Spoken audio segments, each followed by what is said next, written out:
A project does not create value merely because it finishes construction, starts up successfully, or stays within an approved budget. A project creates value when the capital invested produces the required business outcome with the right capacity, reliability, safety, operability, maintainability, environmental performance, schedule certainty, and lifecycle cost. That is the purpose of value improving practices, or VIPs. VIPs are structured engineering and management techniques used to improve the effectiveness of capital investment. Their ultimate purpose is not to generate more studies, workshops, presentations, or action registers. Their purpose is to improve return on investment. You need to understand one principle from the beginning. Value is easiest to create when the project is still flexible. During early project development, you can change the technology, process configuration, design basis, capacity, specification philosophy, construction strategy, maintenance concept, and operating model without physically demolishing anything. Once detailed engineering, procurement, fabrication, and construction have progressed, every major change becomes expensive, disruptive, and politically difficult. Early in the project, your responsibility is to create value. Later in the project, your responsibility is to preserve the value already created. This is why VIPs are closely connected to front-end loading. Front-end loading is not simply the completion of more documents before approval. It is the disciplined reduction of uncertainty before major capital commitments are made. Properly selected VIPs strengthen that process by forcing the team to test assumptions, challenge unnecessary complexity, evaluate alternatives, expose lifecycle consequences, and align the project with measurable business objectives. But there is a trap. Some teams treat VIPs as a mandatory checklist. They assume that every practice must be applied to every project. That is not value improvement. That is procedural compliance without engineering judgment. Not every VIP is suitable for every project. The relevance of a practice depends on the project size, complexity, technology risk, execution strategy, operating environment, capital exposure, life cycle requirements, and current project phase. A small modification project may not justify a large standalone workshop for every VIP. A major greenfield facility may require a detailed, multi-stage VIP program involving technical specialists, operations, maintenance, construction, commercial personnel, the customer, and project leadership. Blind application can produce negative value. The cost of preparing, facilitating, attending, documenting, and closing a VIP exercise can exceed the benefit if the practice is poorly selected, badly timed, or performed without the right people. The question is therefore not, have we completed every VIP? The correct question is, which VIPs can materially improve this project, and when must they be performed to influence the result? This decision should be made jointly by the project manager, project engineering manager, and customer representatives. That decision must be case-specific. You assess the potential benefit of each VIP, you evaluate its applicability, you identify the project phase where it can influence decisions, you agree on the methodology and timing, you include it in the project VIP plan and project schedule. The schedule connection is critical. A VIP shown only in a management plan but not integrated into the execution schedule is unlikely to receive the preparation, attendance, information, and decision time it requires. Let us examine the major value-improving practices and what they are intended to challenge. Technology selection asks whether the chosen technical solution is genuinely the best fit for the project. The most advanced technology is not automatically the best technology. You must compare technical maturity, operating experience, feedstock compatibility, product requirements, utilities, environmental impact, maintainability, vendor support, expansion potential, capital cost, and lifecycle risk. A technically impressive system that the operating organization cannot maintain may destroy value. A proven technology that cannot meet future capacity, emissions, or product specifications may also destroy value. Technology selection must balance innovation with operational reality. Project value objectives define what value actually means for the project. If the team does not have clear value objectives, each discipline will optimize a different outcome. Process engineering may optimize yield. Mechanical engineering may optimize equipment reliability. Procurement may optimize purchase price. Construction may optimize site productivity. Operations may optimize simplicity. Management may optimize schedule or capital cost. These objectives can conflict. The project must therefore establish priorities such as production capacity, schedule, capital efficiency, operating cost, reliability, environmental performance, flexibility, safety, maintainability, or speed to market. Without explicit value objectives, decisions become subjective, inconsistent, and vulnerable to whoever speaks most forcefully in the meeting. Process simplification challenges unnecessary process steps, equipment items, control layers, interfaces, and operating complexity. Every additional pump, exchanger, vessel, analyzer, valve, control loop, package, bypass, or operating mode introduces capital cost, maintenance demand, documentation, spare parts, failure opportunities, training requirements, and commissioning effort. Simplification does not mean removing essential safeguards or compromising performance. It means asking whether each element performs a necessary function and whether that function can be achieved more directly. Complexity is often introduced gradually. One discipline adds flexibility, another adds redundancy. Operations requests a bypass, maintenance requests isolation, a vendor adds a package interface, controls adds another layer of protection.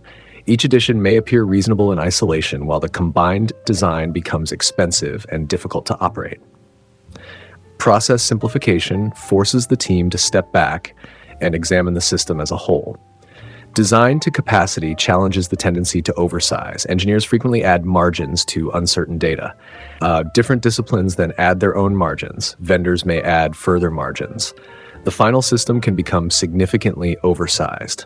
Oversizing increases capital cost, plot area, structural loading, utility demand, inventory, control difficulty, minimum operating constraints, and sometimes energy consumption. The purpose is not to eliminate legitimate design margins.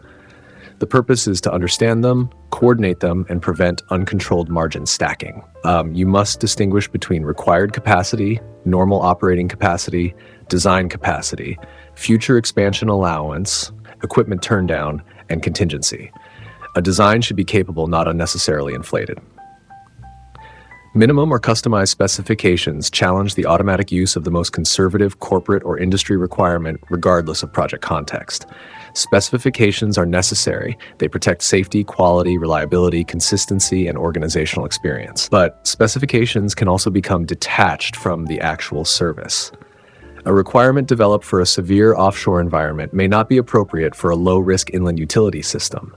A high-end material, inspection regime, redundancy philosophy, or documentation requirement may add cost without providing a proportional benefit.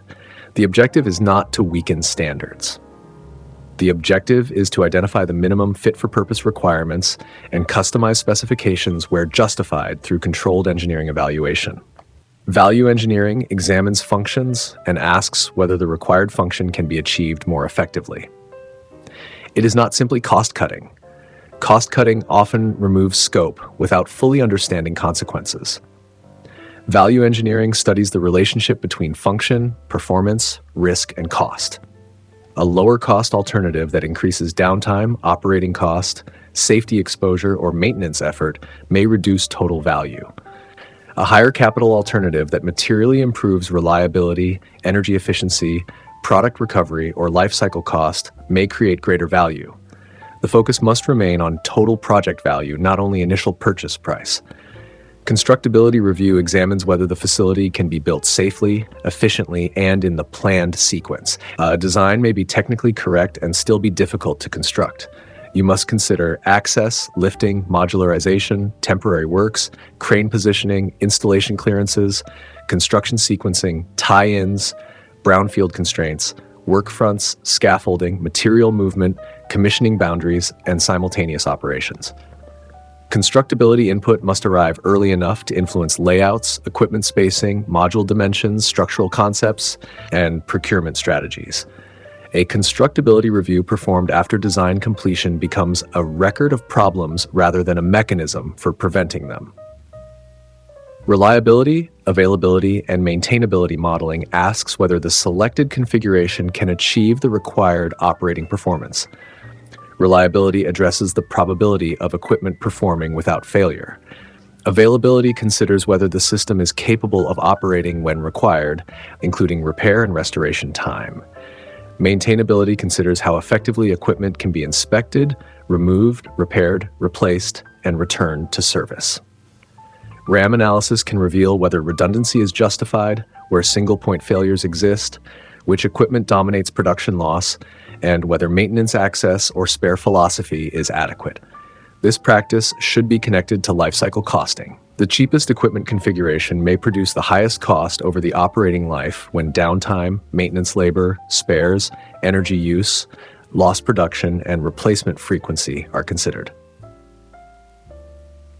Predictive maintenance and reliability-centered maintenance determine how assets should be maintained based on failure behavior, consequence, detectability, and operating criticality. Not every component requires the same maintenance strategy.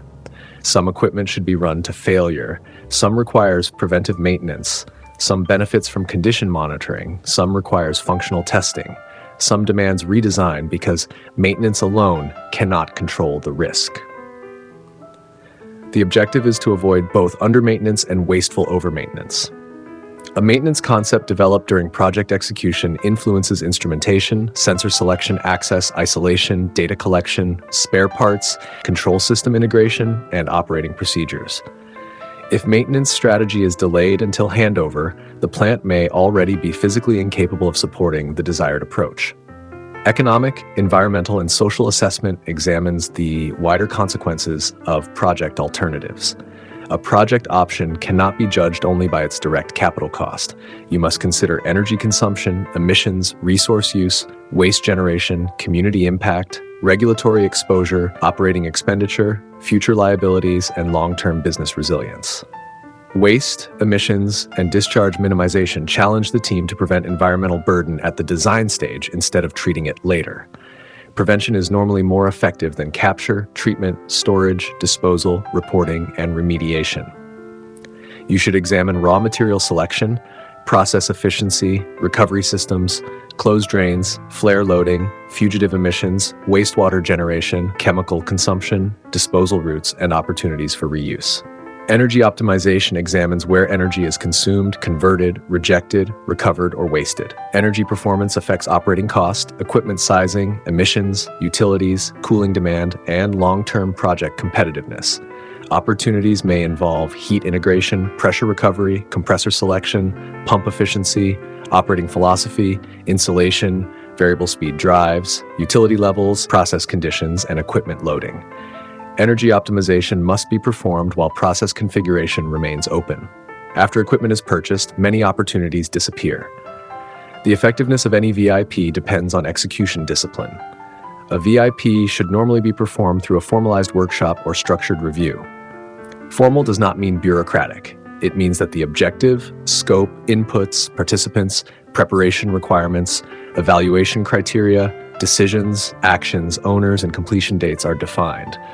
The workshop must involve the appropriate people. Engineering cannot improve value in isolation. You may need project management, engineering disciplines, construction, commissioning, procurement, cost estimating, planning, operations, maintenance, process safety, environmental specialists, commercial personnel, vendors, licensors, and customer representatives. The value of the workshop depends less on the number of people in the room and more on whether the people who understand the decisions and consequences are present. The timing must be early enough to influence the project. A perfect recommendation issued after the relevant purchase order has been placed has limited value. A constructability recommendation after structural steel fabrication may require rework. A process simplification proposal after control system configuration may affect hundreds of documents. A technology recommendation after regulatory approval may no longer be practical. Timing determines leverage. Results must be formally recorded. A workshop without documented decisions becomes organizational memory, and organizational memory is unreliable. The report should capture the basis of the review, alternatives considered, decisions made, assumptions, risks, action items, responsible persons, target dates, and matters carried forward. Action closure is equally important. Many organizations perform energetic workshops and generate long action lists, but fail to verify implementation. An open action is not an improvement. A recommendation creates value only when it is accepted, incorporated into the design or execution strategy, verified, and closed. Where an action cannot be completed during the current phase, it must be clearly carried into the next phase with ownership and visibility. Depending on project size and complexity, several VIPs may be combined into one workshop. For example, process simplification, design to capacity, energy optimization, emissions minimization, and value engineering may be reviewed together because their decisions interact. Constructability, modularization, commissioning strategy, and procurement packaging may also be integrated. Combining practices can reduce duplication and improve system-level thinking, but only when the workshop remains properly structured. Do not combine so many objectives that the session becomes unfocused and superficial. For larger projects, a detailed VIP plan should be developed. The plan should identify the selected practices, objective applicability, timing, participants, required inputs, facilitation approach, deliverables, schedule interfaces, action management process, and responsibilities. Where a separate VIP plan is not justified, the requirements must still be included in the project execution plan. This ensures that value improvement is embedded in project execution rather than treated as an optional side activity. The required deliverables are straightforward but important. Each VIP report should summarize the actions generated, the closeout results, and the actions carried into the next project phase. The deliverable is not the workshop attendance sheet. The deliverable is a controlled record showing how the review changed the project. As an engineer or manager, your real responsibility is to challenge the false comfort of completion.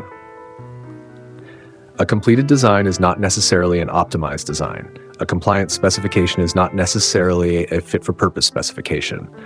A lower purchase price is not necessarily a lower lifecycle cost. More redundancy does not automatically mean more availability. More equipment does not automatically mean more flexibility. More margin does not automatically mean less risk. More studies do not automatically create more value. VIPs give you a structured method to ask the questions that routine project execution often avoids. Are we solving the right problem? Are the project value objectives clear? Is the selected technology appropriate? Is the process unnecessarily complex? Have design margins accumulated without control? Are specifications proportionate to the service? Can the same function be achieved more effectively? Can the facility actually be constructed, commissioned, operated, and maintained as designed? Will the system achieve the required availability? Are we optimizing capital cost while creating excessive operating cost? Are waste, emissions, discharge, and energy demand being prevented at source? Have the decisions been made early enough to matter? Have the actions actually been closed?